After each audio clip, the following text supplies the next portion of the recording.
I knew what you were going to say, Sarah. Like, don't say it. Don't say it. I know. All right. So welcome. We are, it is 9:01. This is the Texas Early Learning Council's Early Childhood Data Roadmap Work Group meeting. So I hope this is where you expected to be at 9 o'clock on a Friday. I'm Sarah Abrahams. I both serve as the Deputy Chief Officer for Prevention and Early Intervention at the Department of Family and Protective Services and as the co-chair for this work group. We are producing this meeting as a Zoom webinar, and council members, presenters, and agency staff are participating as panelists. Members of the public are able to participate in listen-only mode. Please keep your electronic devices on mute. Chelsea can also mute you if needed. And Chelsea Moore, our early childhood data policy analyst at the Texas Workforce Commission, is going to serve as today's facilitator. Please state your name before you speak. And the opportunity to submit public comment closed yesterday at 5 p.m., but members of the public are still able to request provide oral public comment today by emailing your info to Megan Schneider at the email address on your screen. And it's also in the chat. Okay, those are my introductory remarks. So work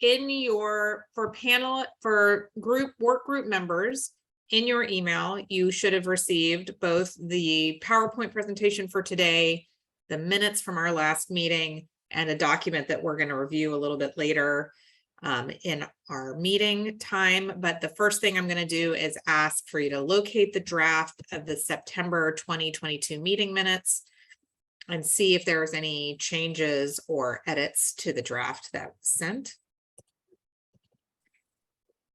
And if there are none, I'm going to request a motion to approve the September meeting minutes.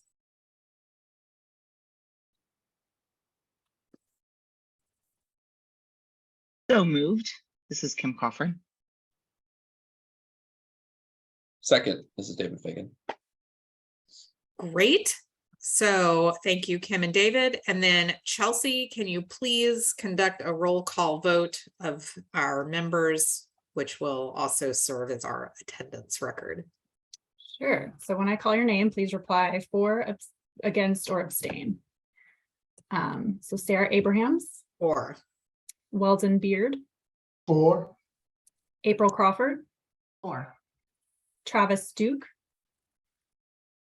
David Fagan. For. Kim Coffrin.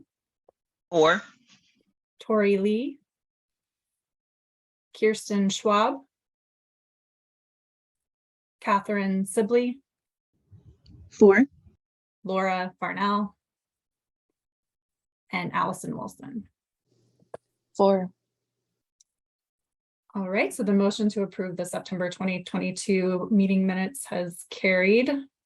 And I will turn it back to you.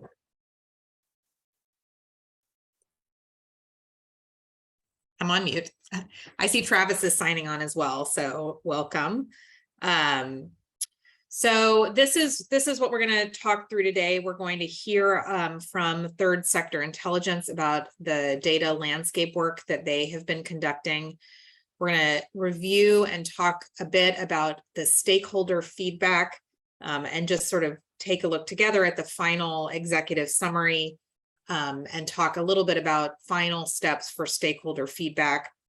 We're going to review, we're going to talk about the status of the draft of our roadmap and also about the timing and some specific next steps. We'll accept public comment if there is any, and then just talk about the timing of our upcoming meetings. So without further ado, I would like to welcome Derek Thomas and Ross Gilliland. I think I said that correctly, but please correct me if I didn't. Third Sector Intelligence is currently working with state agency staff to create a Texas early learning data landscape. I think we talked about this a bit in our last meeting. The Bill and Melinda Gates Foundation has donated this landscape and essentially the work of this team to help us move this data work forward, and it was officially accepted as a donation by the Texas Workforce Commission last month. So I am going to, I think, turn the reins over to Derek and Ross and allow them to introduce themselves and provide us an update on the early childhood data landscape. Thanks for being here. Thank you so much. And can you hear us? All right. I'm just going to do a very brief introduction, and then I'll let Derek sort of take us away. So just a little bit about 3SI, or Third Sector Intelligence. We are a small firm located out of Seattle, but with sort of a national presence. And we work with states all over the country to implement early childhood integrated data systems. A lot of people know that term, or ECIDS, and Derek's going to talk more about that as well. One thing I wanted to say out of the gate is that our a necessary step, I guess, to implementing any kind of ECIDS, which is way down the road, I think, for Texas, is just sort of assessing feasibility and kind of what's in, what's out, to bring into an exercise like that. And so this first sort of pass, this data landscaping effort, is really trying to provide that sort of foundational understanding of what data could be available to integrate into a system like this. And it's a bit of a tightrope walk, I guess I'll say, because we really want depth, but we also really want breadth. And so we could risk boiling an ocean. And so part of this exercise, it's somewhat iterative, but we sort of start by trying to identifying initially which agencies and programs and things like that might be kind of within scope. And then it's kind of a narrowing down, and then eventually we get very detailed on some of the priority systems that map to the use cases or questions particular to Texas. And so we started to go down that road, and I think as Derek, of course, he'll give you a lot more detail about kind of what that process has looked like. But yeah, one of the things we would expect, again, as this is iterative, is over time, as we access, if someone actually accesses data and starts looking at it very closely, they may have to identify other data sources because of data missingness or quality issues, or use cases and research questions and things like that may evolve over time. So none of this is ever really meant to be a one and done, but nevertheless, we're trying to get on the scoreboard here. So anyway, that's just a little bit about the process. And again, we're grateful to the Gates Foundation for funding this engagement. And with that, Derek, I will hand it over to you. Thanks, Ross, and good morning, everyone. I'm excited to be here. So I think we'll just start off with kind of the broad overview of an ECIDS system. So when it comes to early care and education, and particularly there are research questions that maybe can't be answered by any one agency's data. That's likely true for a number of program areas and populations that are served, but sort of particularly true for the many children's services and agencies and data systems that complement each other in the early child care, and education space. So an ECIDS, or an early childhood integrated data system, would connect the data systems to answer some sort of foundational use case questions. How many children are in Texas, age 0 to 5? How many are participating in the different programs? How many are eligible and not served? So those are sort of the three foundational use case questions. And among the first steps in sort of any discussion of an ECIDS is that high-level scan that Ross mentioned of the agency data systems and sort of their key characteristics and linkages. So that's why we're here, and to support that sort of preliminary high-level scan, or as we're calling it, the data landscape. So the next slide just kind of shows, what's going to be included in this data landscape. we're very grateful to have the sort of support of members of the work group, and particularly Megan and Chelsea, and then the several state agencies who have sort of generously shared their time and their program and technical expertise so that we can learn more about each agency's data system. One thing that's sort of important to know is that we're not accessing the data itself. We're only reviewing the data dictionaries and some database diagrams and other documentations, and summarizing what we've learned from our interviews with these agencies. That means that sort of the feasibility of the use cases that I mentioned earlier could change if this were, to be implemented down the road. Again, as Ross mentioned, this is an iterative process. So in the report, we'll produce tables to show, the common identifiers across agencies, the data elements in each agency's data system that can help to answer the use cases, and then a few key visuals. So on the next slide, we have a couple of examples of the outputs included in, the key outputs that will be included in the data landscape.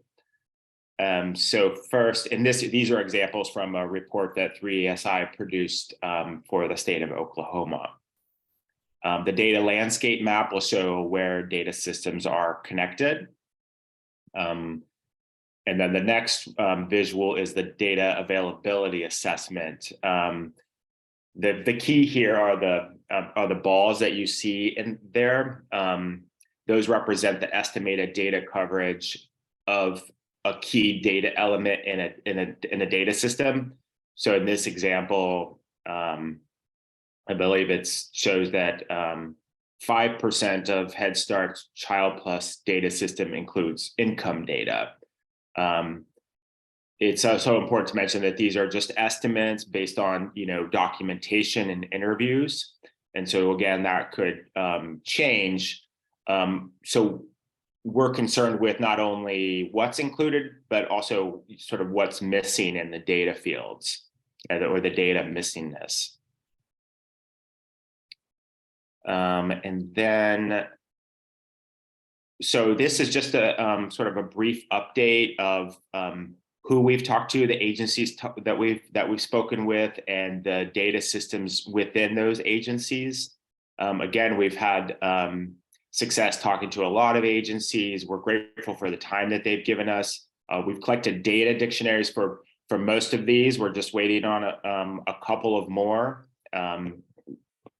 And lastly, our last steps will be sort of including a synthesis of our findings and the documentation, writing the report, and then plan to have a public report available by the end of December. And that's shown in the next slide and the sort of timeline that we put together. I see you have that slide up now. So I believe that's it. I can go through some of the detail about the timeline. Again, we started meeting with agencies. That's been an iterative process. We meet with them. We sort of review the documentation and what we've learned, and then we usually reach back out to them once more to sort of confirm what we've found. And now we're in the kind of last phases of collecting just a few more pieces of documentation and then synthesizing those findings, preparing for the final report in December. Thank you.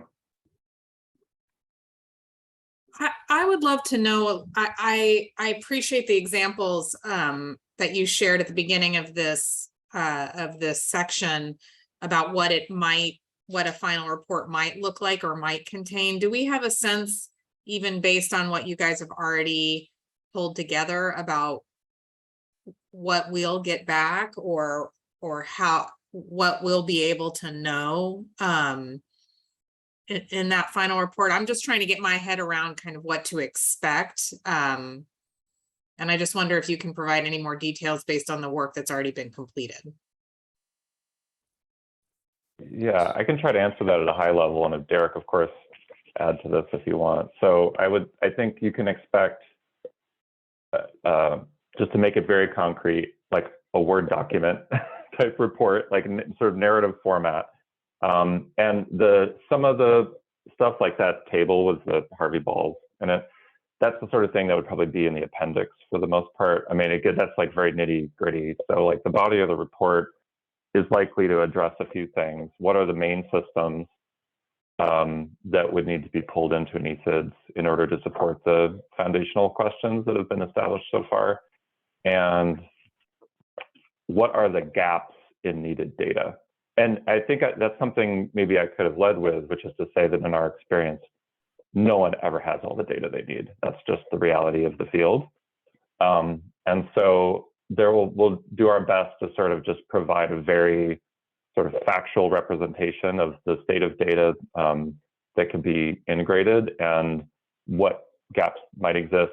I think in this report, we'll probably not get too far into sort of solutioning in terms of saying, oh, these are the 3 things you could do to mitigate those gaps. But you know, just calling them out is like the first step. And then I think there are going to, in all cases, from my experience, there are mitigations.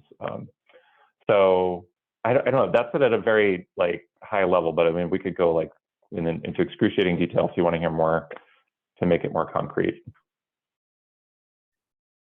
Yeah, I and guess- I would just Go add ahead. there will be a couple, as Ross mentioned, that sort of the Harvey Balls table that will be in an appendix. It's you know, it can be could be like several pages long, but we're also planning to include sort of a matrix of those different tables in the body of the report. And then, as I mentioned, a couple of tables that should be, you know, fairly simple to kind of scan to look at the across data systems, which sort of common identifiers exist in each agency's data system.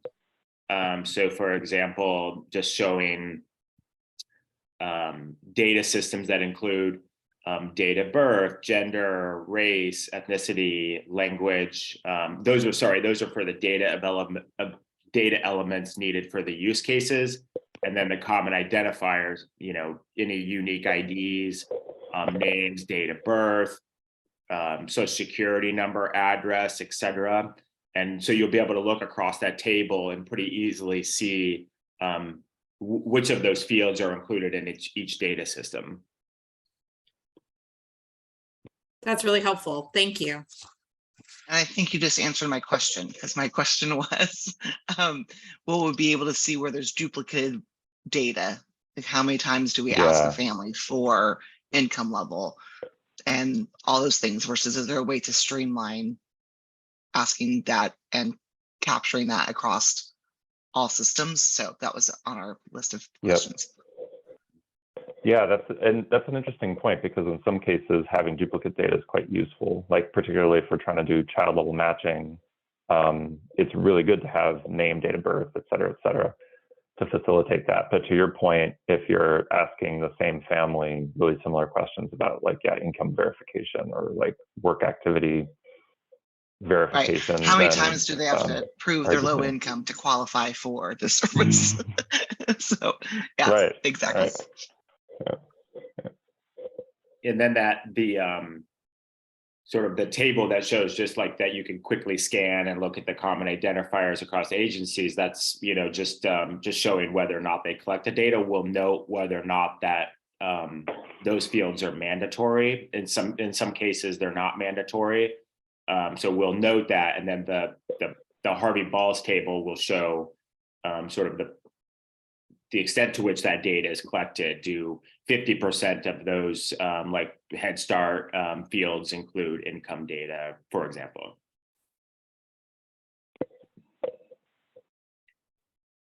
Great. Any other questions or?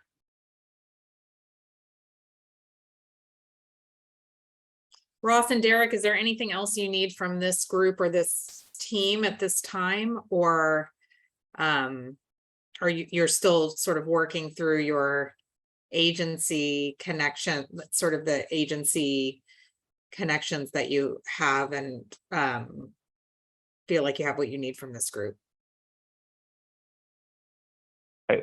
Yeah, I think we have everything we need. As Derek mentioned, Megan Schneider and Chelsea have both been very helpful in connecting us with folks. And so if we do need something from one of you, they'll be stalking you or emailing you. What else is new? But yeah, no, I think, yeah, that's right.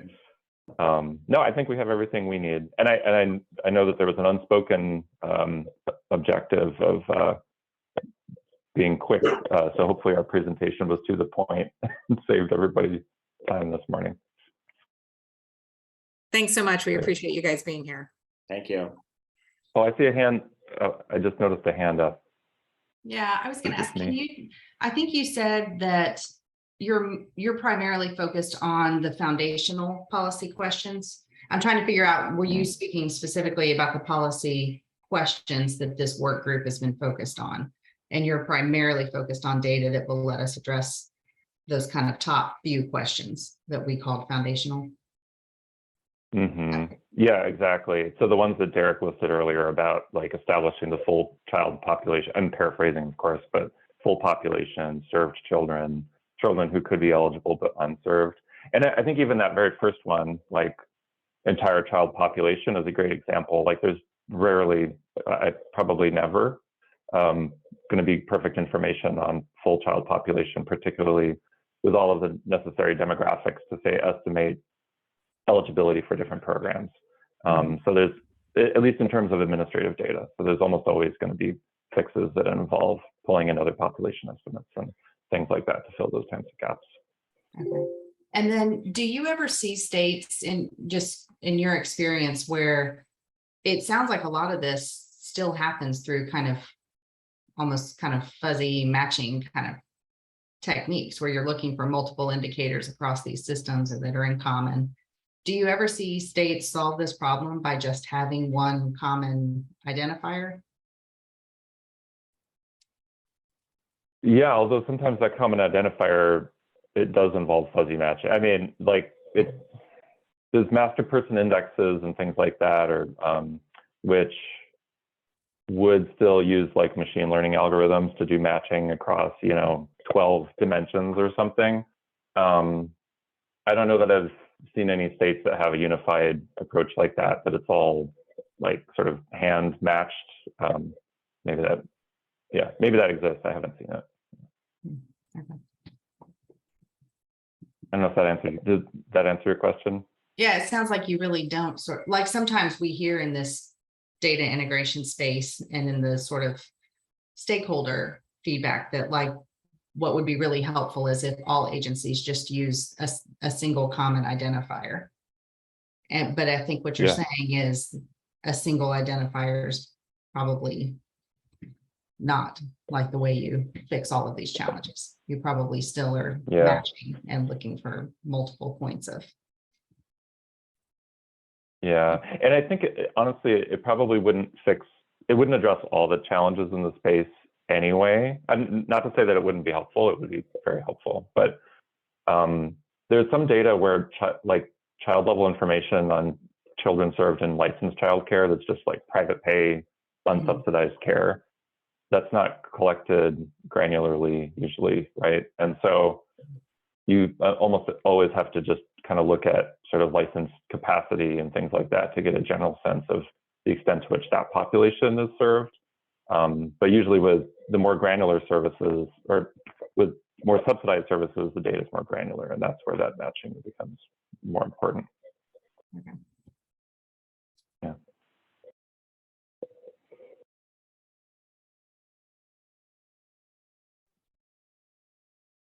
Any other comments or questions?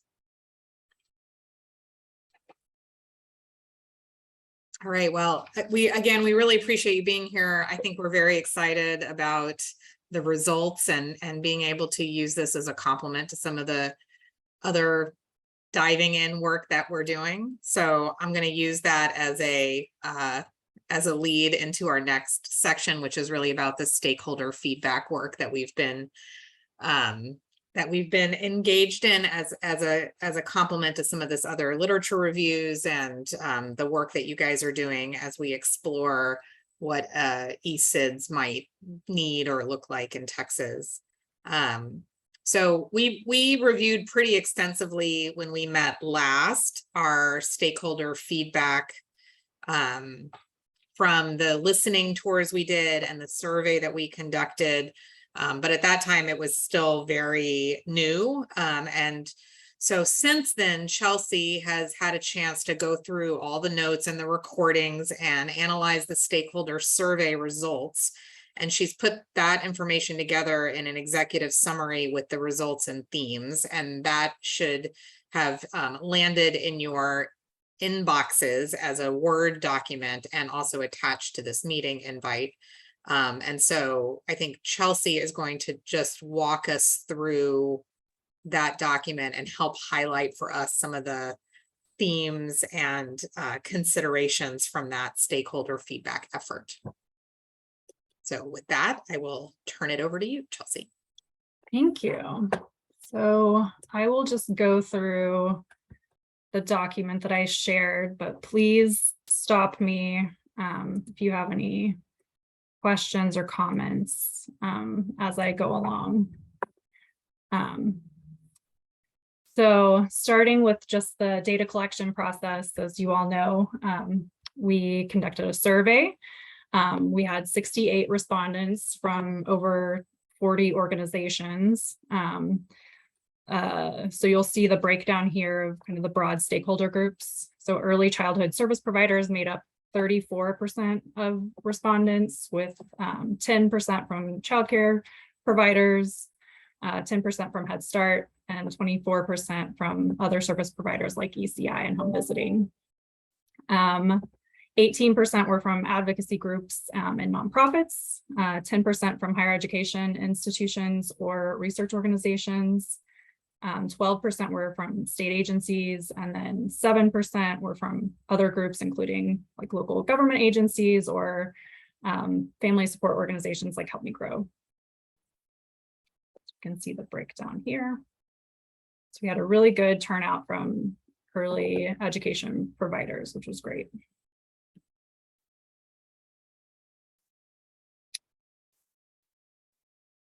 And as you all know, you all led 8 listening sessions from a wide range of stakeholders, including state agency staff and data system users, researchers, advocacy groups, parents, early childhood teachers and administrators, and early childhood service providers.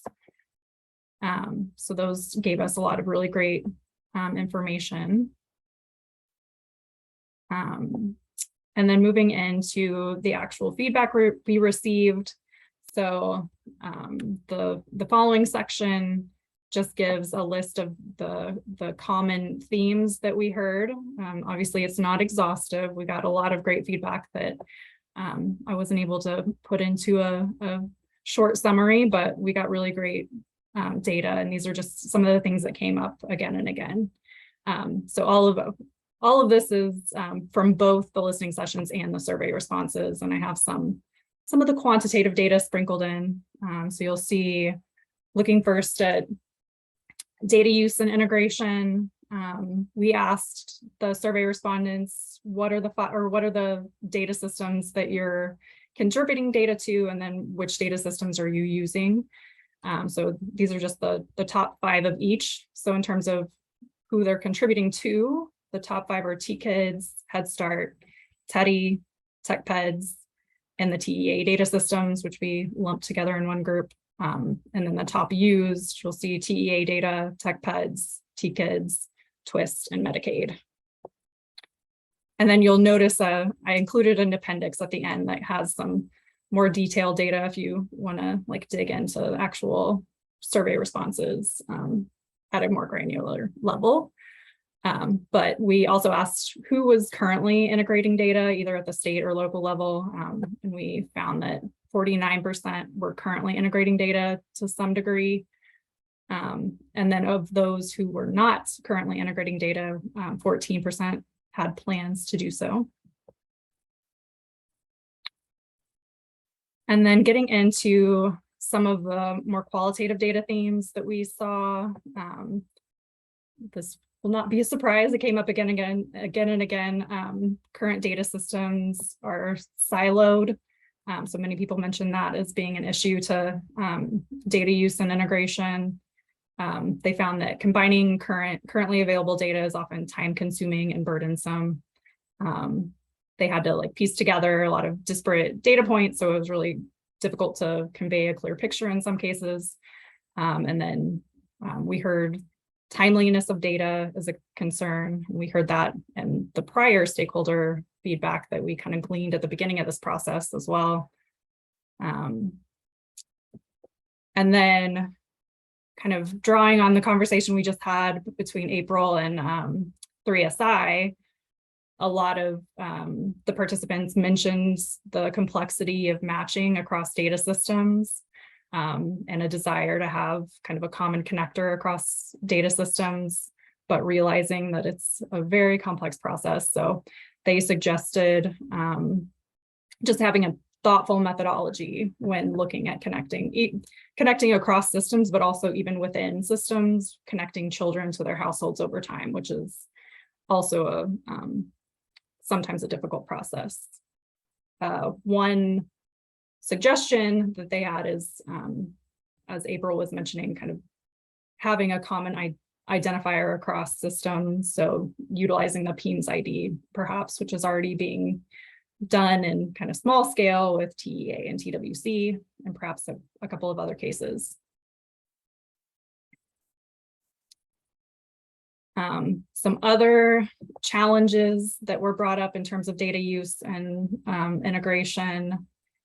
One of the big concerns that came up was privacy and how do we weigh that against benefits to families. So really thinking about determining levels of data access and making sure that the data is well protected. Aligning geographies across systems, since agencies tend to use a slightly different definition of region, which can get confusing and complex. So thinking about how to do that in a thoughtful way. And then assuring data quality. Obviously, we want to make sure if anything we're connecting to other systems is high quality. And then, as April mentioned in the last meeting, the researchers in particular, but other groups have brought up including other data systems, including like the US Census, Texas Demographic Center data, and vital statistics as potential other data systems that we don't usually list in our like graphics, but will be really helpful when determining kind of the full population. And again, please feel free to jump in.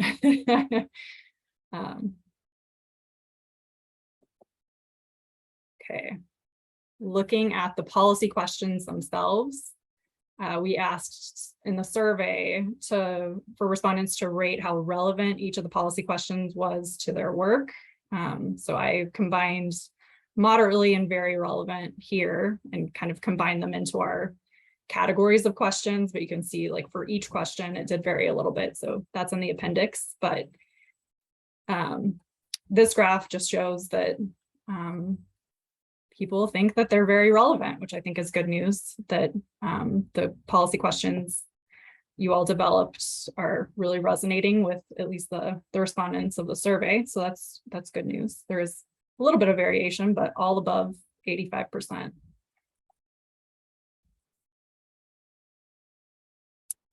And then thinking specifically about if they had any edits to the questions, the policy questions, there was one in particular edit that came up quite a bit, and that was for the second foundational question that we list. So what is the population of families and children eligible and with access to early childhood services and programs?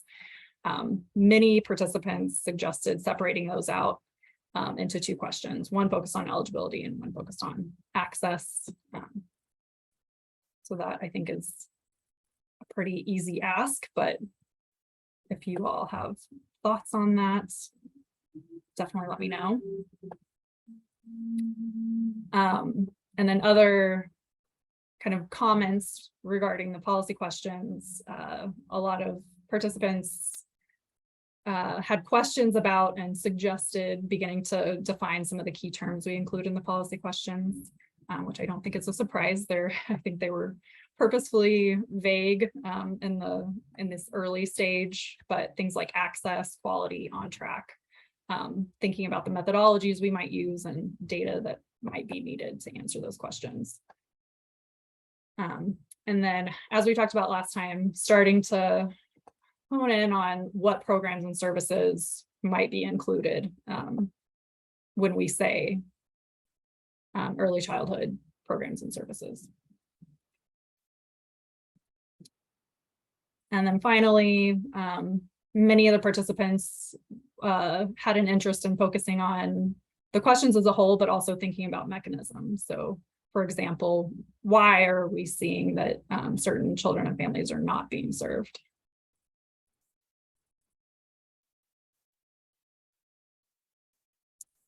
Okay.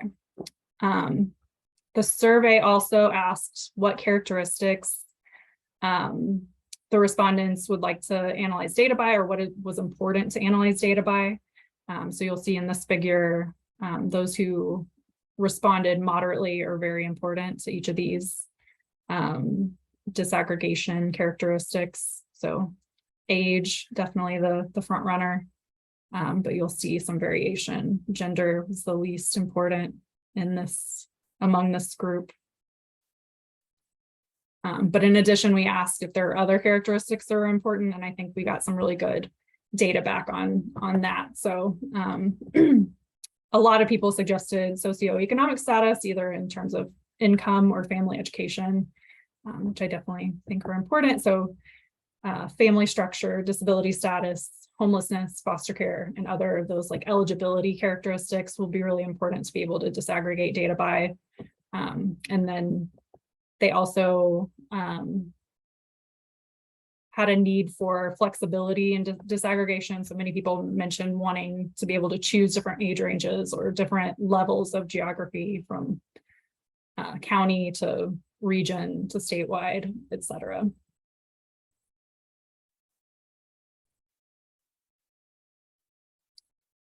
Okay, and then moving on to how they would use the new data and how it would impact their work. Those kind of mesh together in their responses, so I combined them. But as we saw in the last round of kind of looking at historical stakeholder feedback, they're very interested in longitudinal outcomes and also how combinations of programs affect outcomes.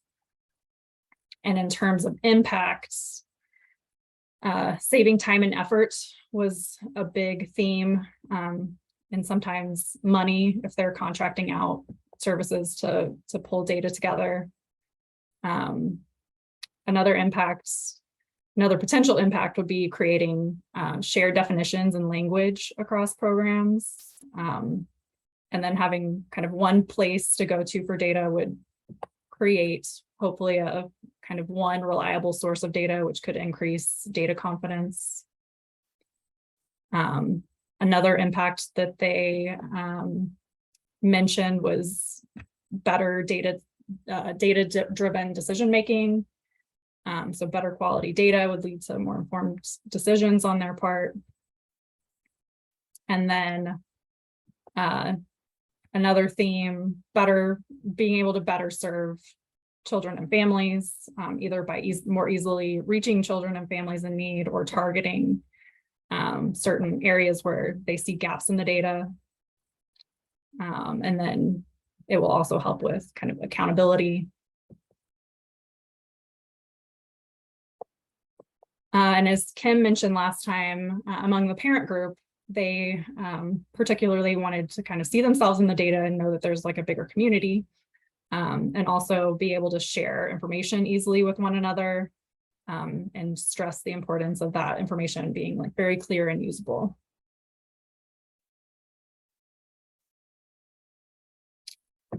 Okay, and then kind of other broad themes of feedback.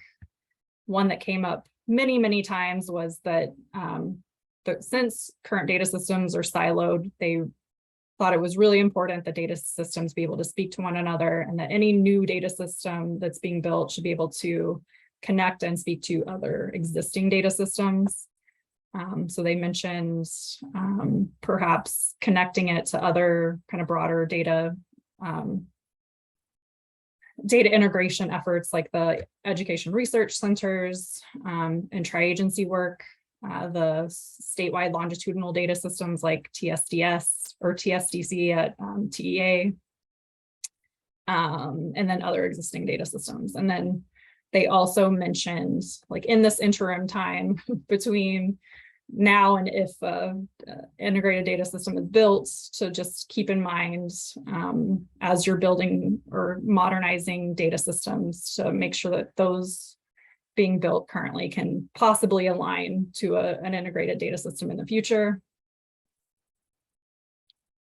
There was also a desire for better coordination among agencies.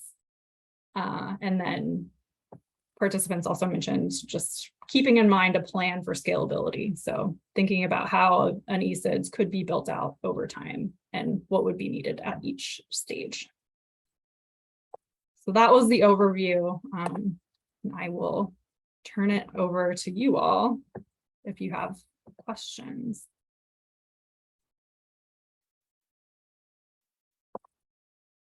I don't have any questions, but I'll just say, I mean, this is pretty much in line with what we talked about last time. I don't think there are any big surprises in here. I do think there were some kind of interesting moments in this data collection about where folks like maybe slightly prioritize one thing over another. I had the when I looked at this and had a little bit of a preview, I thought I agreed with Chelsea. It was interesting that gender seemed to not be something that folks were interested in taking a deeper dive on, or at least not in the same way as other potential demographic information about the kids we serve. So I just thought that was an interesting marker. And to me, the other thing that this highlighted is that there seemed to be a real interest in sort of more collaborative data or less siloed data, but without a real sense, at least on the part of most stakeholders, about what that really means and how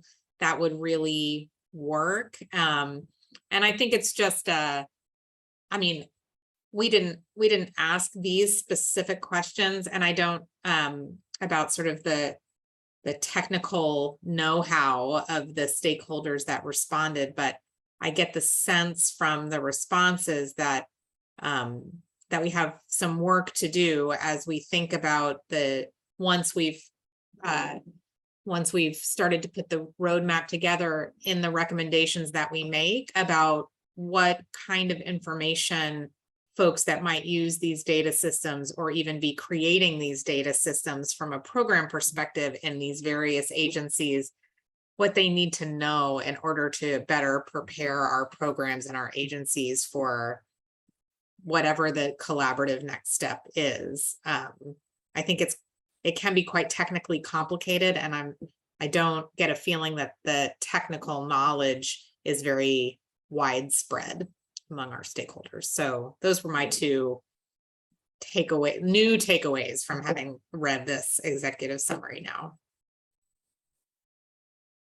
Sarah, do you think some of that could be asked in the second survey?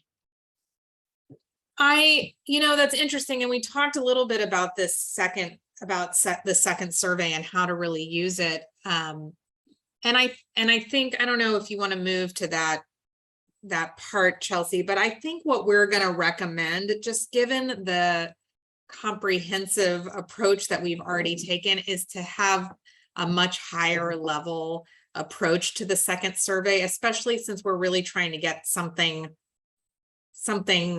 worth sharing by the end of December so that we can, and so I think what we're suggesting is that we send this executive summary out to the stakeholders that completed it and to the stakeholders that have indicated interest or participated in a listening session, and just sort of have a very open-ended 1 or 2 question follow-up. I think diving into the technical know-how is maybe a little bit outside the scope. Yeah, I mean, yeah. I was thinking more that first one about like what would this mean and how would this be? That first question that you asked about. Yeah, and I think I think you're right, and that there is room to dive more deeply into how folks would use this Use and it, what their right. priorities look like. I think we got some of that, like we did ask specifically, how would you use this? And I have to be honest, is that I think that folks they gave very high level conceptual responses rather than like, I would use this specific data to do this specific kind of planning in order to meet this specific objective. We just didn't get those kinds of answers, even in our listening session when we asked those questions explicitly. And I'll be honest, I think part of it is because folks don't necessarily know, or because it hasn't been something we've done before. It's maybe I have hard. no idea what we do with it. Yeah. It's new. And so I think what we're going to suggest is that when we send out this executive summary, to do it with like an open-ended an open-ended question survey with just 1 or 2 questions to say, here's what we heard, maybe even highlight a few of the themes that in the way that Chelsea has done, maybe, and do you have any other feedback or anything else you'd like to share? And just include that open feedback as a link, both in the executive summary and in the email that we send with the executive summary attached, and sort of open that up. If there are other specific questions that you guys would like to include, I think we can, but I think our suggestion is that we keep this second survey as short and sweet as possible. My only thought is with how would we use it? Would it be helpful if we did a check all that apply, like giving some people some ideas of what other states have done with, or other agencies or other programs have used, to how they use that data to give people like, oh yeah, I would use it that way, like just to help. I know sometimes when you write a survey question, you don't want to lead the answer, but sometimes you have to give them the examples of these are the things you can choose, and then still have an short answer, open-ended, of things that but it may spark some ideas versus what would I use this for? Does that make sense at all? Mm-hmm. So I don't know if that's something 3SI can help us with, or other states, or to kind of check all that apply and then a short answer. I don't know, just helping to get kind of. How did we ask that in the first survey? Chelsea and Megan, can you remember? Help us remember? Because we did ask some, how would you use this questions in the first survey, but now I can't remember exactly how it was worded then. Yeah, we did ask for each policy question. We asked if these data were available, how would you use the data? And it was open-ended. It was open-ended. Mm-hmm. So because we didn't get good, like, do we need to give them some examples? April, what do you think? You're My muted, April. question is on a little bit different track. Oh, I mean, I okay. think I'm on your track, Kim, like there could be something more here, but I think mine is a little different. Okay. So I see what you're saying. I mean, maybe it's just something you talk to 3SI and other people and get some feedback. I don't know what those examples would be. I'm just trying to help. Like how to get started. If we asked an open-ended question the first time and we didn't get response, it tells me that people may need here are some examples. What would you use it for? I guess my comment is related, Kim. It is related. It's the flip side of, I think, what we're talking about. So I think what I'm observing from some of the feedback we received, and from some of like, what's the purpose of an integrated data system and the return on investment interest, is I think sometimes stakeholders are interested in what you or we as agency folks will do with the integrated That's data. right. Mhm. Yes, They aren't going to yes, do a return up, on investment analysis and may not be able to point to all of the information that would be needed to make that happen. But they may be interested in what you at the agency levels and as the sort of data contributor side of this will do with integrated data. So I don't know, it's kind of the flip side, Kim, of like, what will you do with the data? It's sort of, Totally they might want agree. to know, what will you do with the data? If you right, have- totally You agree. have Yeah, more integrated information. And I think, April, to your point, part of what our role is, I think, in whatever the recommendations are that we make at the end of this is to say, here are what we think, here's where we think the most useful uses are, right? That's our use case scenario. I don't know, maybe we would get something, some aha moments from diving in more deeply, but I'm just getting the feeling, Kim, from the responses that we've gotten, that this is so new that folks just don't know. Like, I don't know that pressing them further is going to get us. I'm not opposed to it, but I'm not sure the juice is worth the squeeze, given that I think there's a lot of like, sure, I'd use it for like, do you know what I mean? I wonder if folks would just check everything. If we gave a bunch of examples for how you might use it. Do you know what I mean? yeah, but I don't know if that's a bad thing. Yeah.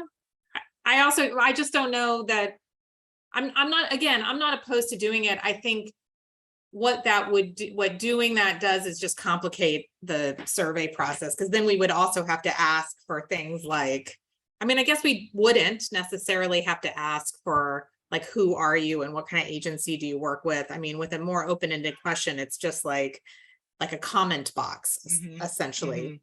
mhm. But if we were going to ask more details about how folks would use it, I wonder if we would need to get more information about who they are in order to analyze that information or understand it.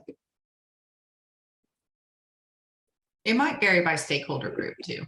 That's sort of what I was saying, is that if we Yeah, just, but if you add one question about what stakeholder group are you in, like how do you identify, and then you answer 5 questions, it's still, I guess that one extra question those are the questions I don't stress about when I'm answering a survey, right? That's easy. I know where I belong. I know how I identify. But I don't know. I think it just, we have an opportunity to do the second survey.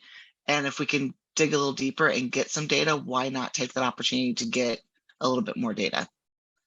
So, so Kim, how would you envision structuring this additional question? Is it really to dive into use case? Is that what you think is the most helpful here?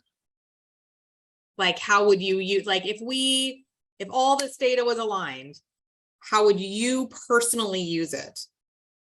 how Is your that the agency question use that it, we're yeah. asking? I kind of, to April's point, I think it's twofold, right? How would we use it, but then how would we encourage the state to use it?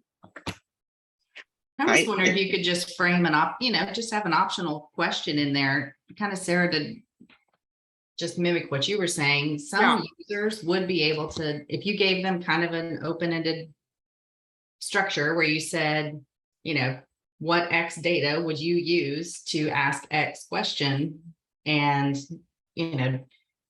to inform X, we could even just write sort of a semi-structured question where we've guided them to be a little more specific about the data they want to answer a specific kind of question to inform something. I could imagine, and a lot of users who don't have that level of sort of knowledge about the data and how they would want to use it, they'll skip it. But for Right. users who do come to the survey already knowing exactly, the types of things they'd like to see done or get done themselves. Right. It's not a mandatory question, so they can just skip it if they don't have an It answer. might guide them to give the kind of specific responses that we didn't get before. I wonder, I mean, I'm just trying to think about both how, I feel like we could ask a question about if the stars aligned and we could pull this data in this way, how would you use it and how would you encourage the state to use it? I think that's fine. And we can do that. I guess my concern is if we're gonna pull, do you think it would be, given what we've already asked, it sounds like you're both suggesting maybe providing some examples that folks could check. And I'm not sure where we could pull those from yet. Is there, rather than developing them new, are there some examples of that already listed in our roadmap draft or in some of our early materials, or even in the survey that we already sent? Can we pull out some of those and just use them as like a checklist or something? I'm trying to both make it useful and make it easy to incorporate. Yeah. I would have to go back and look at what we put in there to see if those would, it's been a minute since I reviewed all those, but hopefully that's there. Again, I think we have experts within our reach that we could potentially reach out to and brainstorm a bit.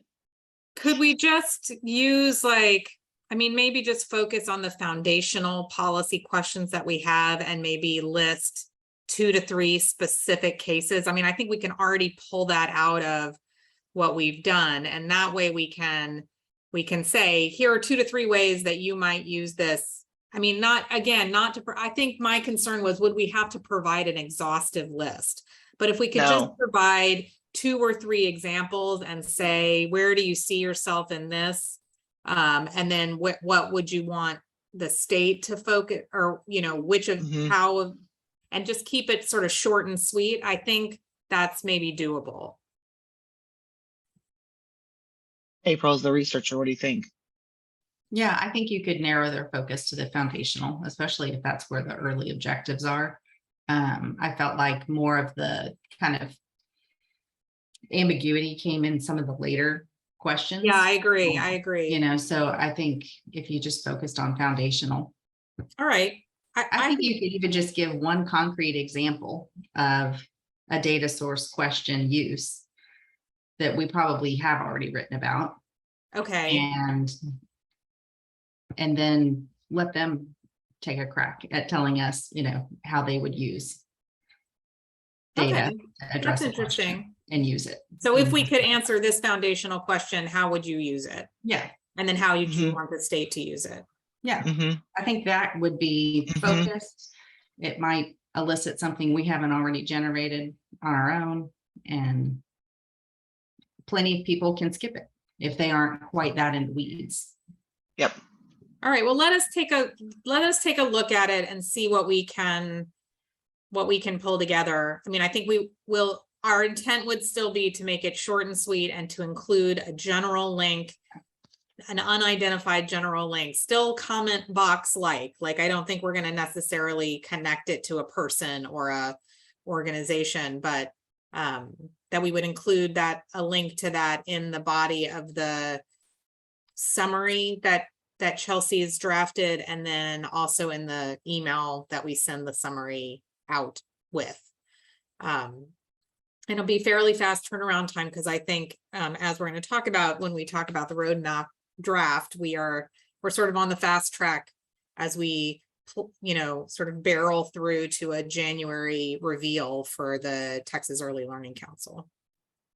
And I will just note that the summary I provided were all like common themes. So some of this, I don't think all of what we talked about might be available in the already existing data, but people did get very specific. So let's take a look at that together and see if that will already answer Kim's questions, and then we can just respond back to the group either with some details that we can pull from the existing survey, or the potential to add questions if we think we need to if we're not getting it from what we already pulled. Perfect. Okay, so then let's talk about where we are in the roadmap draft. So,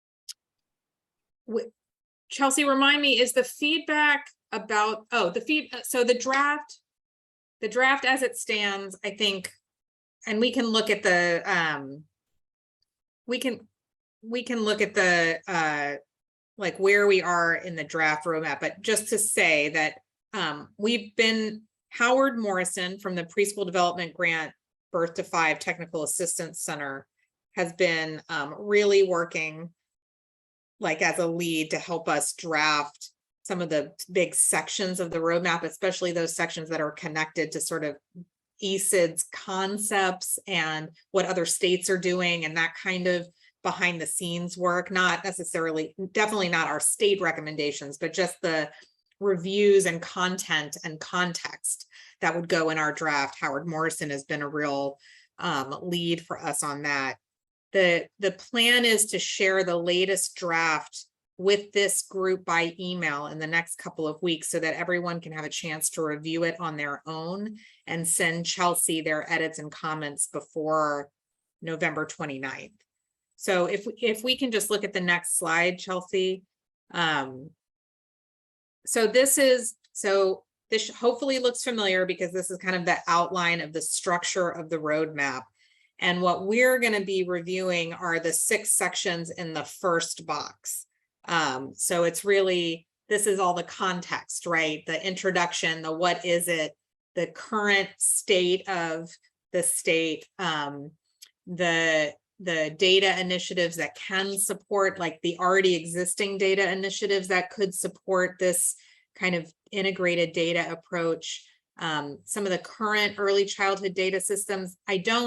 We're not going to, our intent at this point is not to lay in the work that we just learned about today from third sector, but to use some of the concepts that they have. We may include it as an appendix or as a complementary kind of document. But I don't know that we're going to just pull it in its entirety into this document. It'll serve as sort of a complement, and then a section on lessons learned from other states. So that is what will be in the draft that we will send to you guys for email review before our meeting on the 29th. And then I think the idea is that we will spend the bulk of our meeting on the 29th really diving into timeline and specific recommendations and considerations for the Texas Early Learning Council for next steps. So that's really, so it's basically homework. This is where we are. It's homework because we can't have the discussion on the 29th if we don't have the context from the draft and the comments from the draft. So just to say, to make that 29th meeting as useful as possible, we'll need to have to stay to this timeline. Anything, Chelsea or Megan, anything else you want to add to that overview? Any questions from our group about the timing or next steps about the roadmap itself?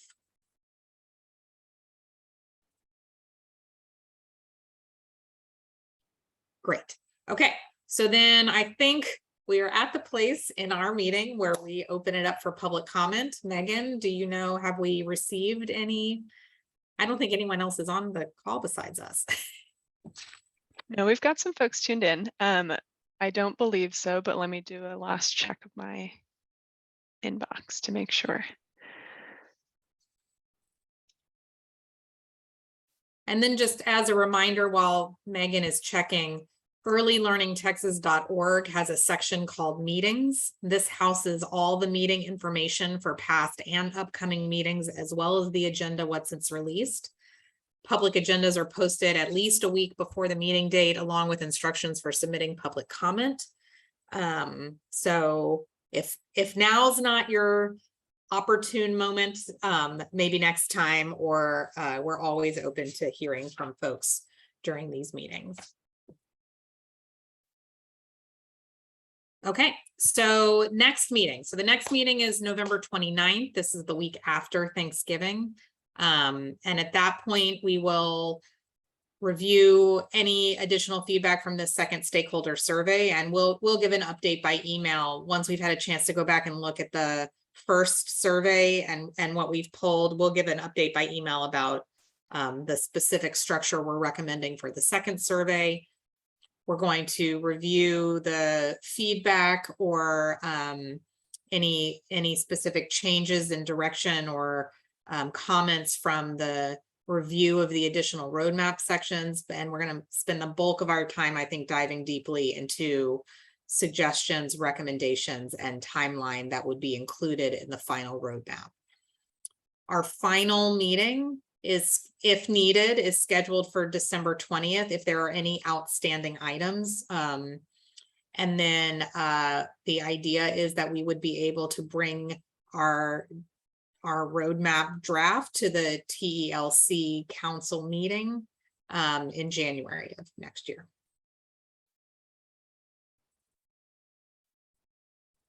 So I think that's where we are timeline wise. Any questions or other updates?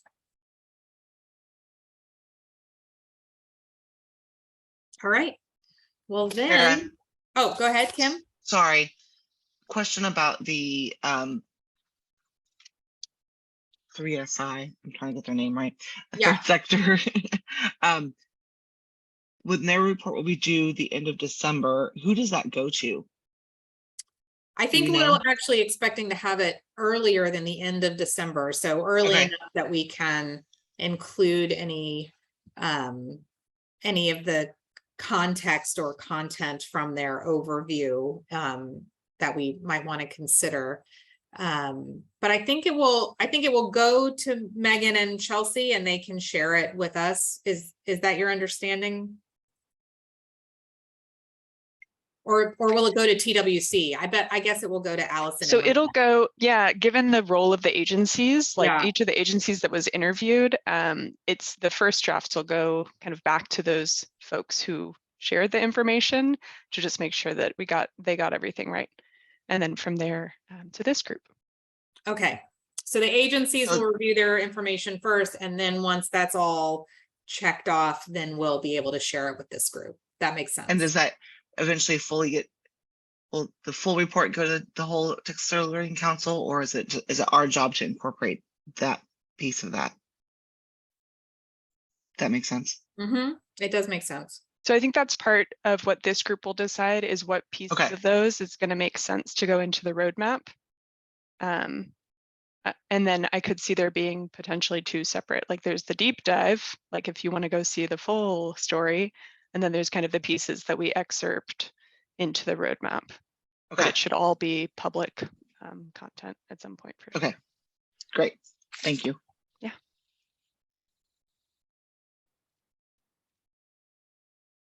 All right, well then, there are not any other questions or comments. Then I will say that our meeting is officially over at 10:09. And we can stop our recording. Thank See you, you sir.